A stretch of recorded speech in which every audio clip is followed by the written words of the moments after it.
Alors, moi, je voulais prendre les quelques minutes avec vous, peut-être pour revenir d'abord, quelles sont, nous, nos priorités politiques avec le président Emmanuel Macron et avec la majorité présidentielle, et en quoi ça nous pousse à mettre beaucoup de moyens dans la French Tech, et en particulier sur les sujets Deep Tech. Alors, on a beaucoup d'objectifs, beaucoup de priorités, mais si j'en mentionne trois parmi les top priorités, il y a un, aller au plein emploi, deux, réindustrialiser le pays, trois, faire la transition écologique. Donc, un, le plein emploi, on veut y arriver d'ici 2027. On était à 10% de chômage au début du premier quinquennat, on est à peu près à 7% aujourd'hui. Il faut qu'on arrive à 5% d'ici 2027. Pour ça, il faut qu'on crée entre 1 million, 1,5 million d'emplois.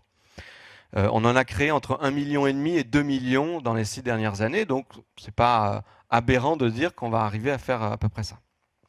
Deux, réindustrialisation, je vous donne quand même quelques chiffres parce qu'on est je crois, le seul pays en Europe continentale au moins où nos décideurs politiques ces 30 dernières années se sont dit tiens, c'est super, on pourrait faire une économie sans industrie sur notre territoire national.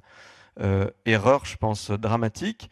Regardons les chiffres. En 1973, la part de l'industrie dans le PIB, Allemagne 22%, France 22%, Italie 16%. 50 ans après, Allemagne 22%, Italie 16%, France 11%.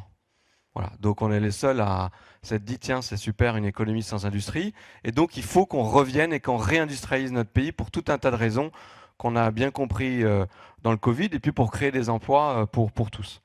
Et puis troisième objectif de transition écologique, on doit arriver au zéro carbone à 2050. Et pour y arriver, c'est le GIEC qui le dit dans son dernier rapport, il y a 50% des innovations techniques qui n'existent pas et dont on a besoin. Il faut qu'on les développe pour réussir à faire ce zéro carbone avec évidemment une trajectoire de croissance, pas une trajectoire de décroissance.